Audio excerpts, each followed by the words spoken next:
As leaders, we rely on obtaining frequent and transparent feedback from our team members, both for personal and organizational growth. Now, constructive feedback not only helps us make better informed strategic and operational decisions, it also helps foster a culture of open communication. But as most leaders know, it's a lot easier said than done. So, what are a few things that leaders should consider when working at drawing out more quality feedback from your team?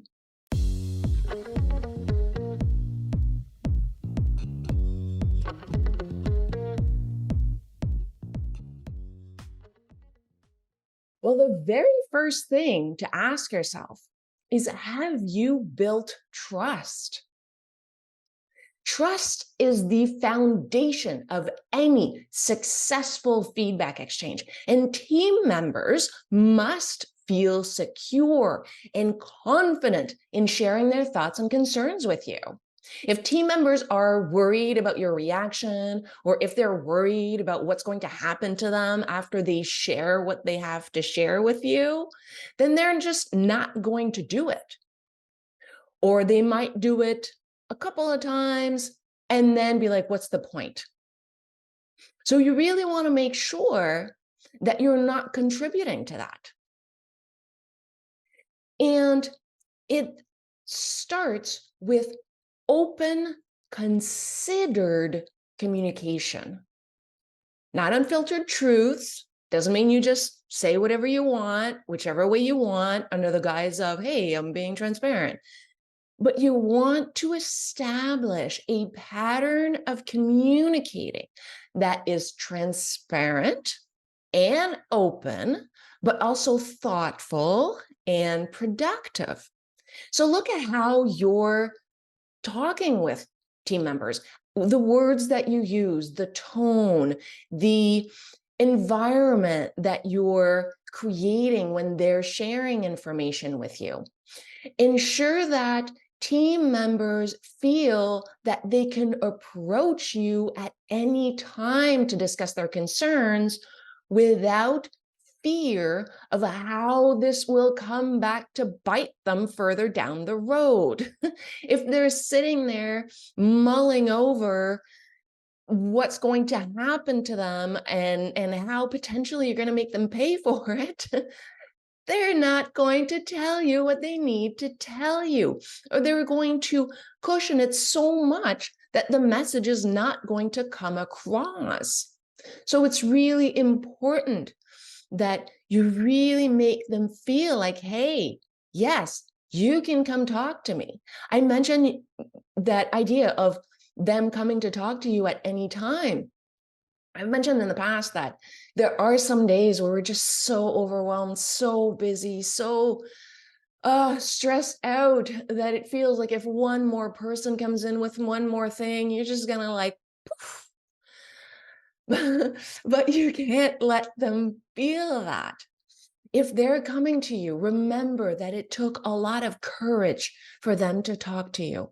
Remember that positional power. I don't care how nice you are, how good of a leader you are, how welcoming and tactful you are still technically, positionally the boss.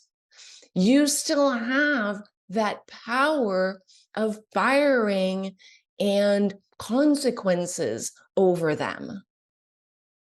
And again, it's not a reflection on the type of leader you are, unless they're like truly terrified and you're tyrannical and, yelling and being like, yeah, you're going to pay for this, and then giving them all the crappy projects. And that's a whole other issue. But I'm just talking like even a leader who is that kindest, sweetest, most amazing, thoughtful leader is still a boss. And that means that people you may have gained enough trust for them to open up to you, but they still will hold some things back because of that power. And it's just a reality, and you just have to accept that. They will not confide in you the way they will confide in friends. They may confide up to a certain point if you really earn their trust, but they're still going to hold a few things back. But it's how do you make sure that they open up as much as possible so that you can have as much information as possible. You want that information. And so it really is that idea of active listening. When team members share their feedback, are you truly listening? Or are you off in your world pretending that you're listening and preparing really to tell them that they're wrong? Or preparing your counter arguments? Is that what you're doing? Well, while they're talking, that's not active listening. So really practice that active listening. Clear your mind when they're talking. And it's not easy. I know, because my tendency is actually more to go off in solutions land. So I'm not so much trying to counter their argument as I am trying to solve the problem. And while I'm off solving the problem, I'm missing some vital information. So that's actually something that I work on consistently, because I know that what I have to do is not try to come up with solutions on the spot. It's just listen, take in all the information that I can. So you figure out what it is that you need to work on, but active listening is essential. And it's really about understanding their perspective fully before responding, at least striving. I know that there's a breakdown in communication when people talk to each other. There are a lot of things that, it's what the person is trying to say and what I'm interpreting and what they're saying and how I'm filtering it through my own things. But at least if we try to understand as much as we can before responding, then that is more leaning into that active listening. And I'm not saying that it means that you'll always agree, but at least you're validating their input and you're showing that you respect their point of view in terms of them presenting their professional opinion. And that's what it comes down to. The second thing that you can examine is, what do you do with the feedback? So obtaining the feedback is just the beginning. It's how you handle the feedback that you receive. That is just as important. Think about your actions in general. When a team member shares feedback with you, how do you act after? Do you tend to show that you valued the feedback by taking action on the input you've received in the past? Do you tend to argue with them? Do you tend to use empty words of praise and then act in a way that dismisses what others are trying to tell you? Now, I know it's hard. It's no fun, right? You don't want to look at yourself and be like, wow, how did I contribute to this problem? But we have to. It is essential if we're going to truly move forward as a team, and if we really want to get to that place where team members are sharing the feedback frequently and with quality with us, as transparent as possible. So it's not just about being willing to listen. It's also about being willing to make changes based on the feedback. Now, as I mentioned earlier, you won't always necessarily agree with it, which also means that you will not always follow the advice of all the feedback. But there will be typically some form of action. So the first one will probably be analyzing the feedback in depth. Now, truly considering it. And then it's going to be creating some concrete actions to address the feedback. When doing this, think back a little bit. Are there common themes in the feedback? Are there areas that require immediate attention? So those would be things that you would address first or more immediately. If the feedback is something that I'm not going to say it's not important. It's very important, always important. Listen, listen, listen. But maybe the feedback is less urgent to act on. It's still important, but if you have feedback that will have, let's say, a more immediate impact on revenue or clients or quality of service delivered, then yeah, you want to address that more quickly. And you want to come up with a plan to address that feedback first. But even if you don't agree with the feedback, and there are very valid reasons, not just because it's your opinion and you feel differently, therefore you're dismissing it. That's not what I'm saying. Let's say you don't agree with it for very valid reasons, you have more information. Well, the action might be needing to explain further, needing to present more information.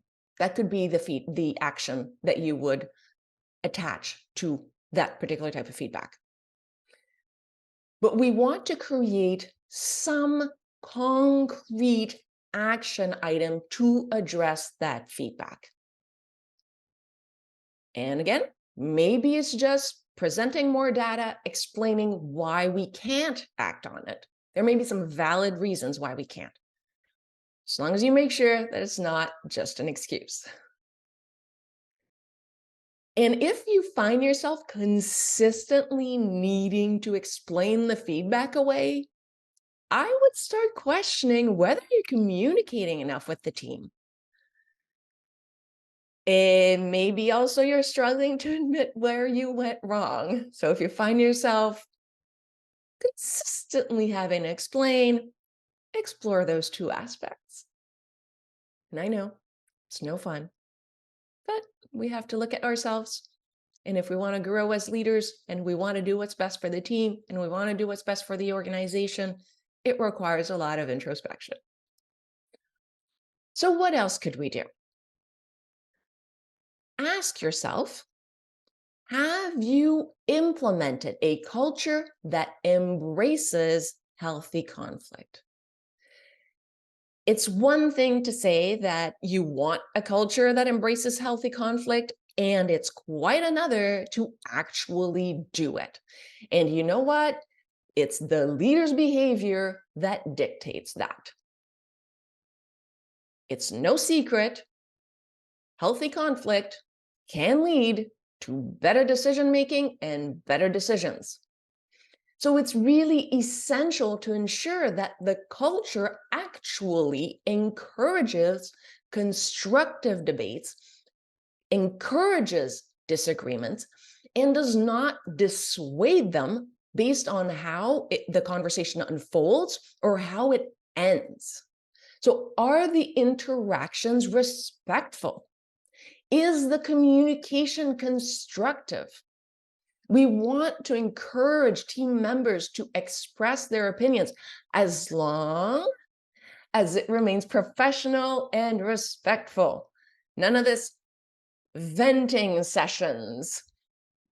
Let's say maybe we'll give them a pass for a minute or two. If it's something that's really difficult and maybe they had to gather all courage that they had, every little bit of courage to come to you, and the venting is actually masking a form of fear, then okay, give them a little bit. But if it starts being attacking and venting, then no, we need to start resetting that conversation, because that is not professional or respectful. And as always, you have to look at yourself as the leader. How are you behaving? Are you behaving in a manner that is making the conversation devolve? Or are you actually navigating it in a manner that is relatively calm and measured? Are you contributing to escalating the issue, or are you actually de-escalating it? And I'm not saying it's going to be perfect all the time, but just generally speaking. And how does it end?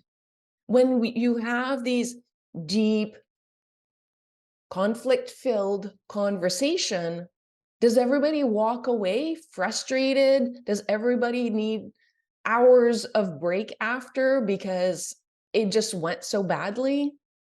If so, then I would dare say that maybe you could use a little bit of training in conflict resolution, but it's not just about learning frameworks and here are the questions to ask and all that stuff. It's really about working on yourself internally as a leader so that you can build up the skills to be able to use those frameworks properly. Because if you don't build up the skills and you just use the frameworks, it's not going to work because you don't have the skills yet to be able to use those frameworks. So really make sure that you work on those skills. And when leading discussions, don't just rely on mechanisms. It's really about hearing what people are saying and guiding the discussion to discover what the person is trying to communicate. Encourage everyone to work together to find this common ground and find common solutions. And sometimes that means working together to find a solution that hasn't been presented yet. And in my experience, those are usually the best ones. When we really push for that additional option, something that hasn't come up yet, it's like, let's all put our heads together now that we have all these solutions. What else could be out there? And I'm not going to give a percentage because it's me making it up, but a very high percentage works of the time, it works extremely well. So try to do that. At the end of the day, the thing about pushing to obtain more frequent and transparent feedback is you need to keep practicing, and the feedback will come. Obtaining more frequent and transparent team feedback is an ongoing process that requires continuous effort. It starts with building the trust. It progresses through the effective use of feedback, and it thrives in a culture that embraces healthy conflict. So as a leader, it is your responsibility to create an environment where your team feels valued, heard, and empowered. And you must lead by example. Be open to feedback from your team and acknowledge when you make mistakes. And once you've identified the actions related to the feedback, share it with the team. Keeping the team informed shows that their feedback is valuable and acted upon. So keep practicing these principles, and the feedback will flow naturally. With the right approach, you will foster a culture of continuous improvement and teamwork, ultimately leading to personal and organizational growth.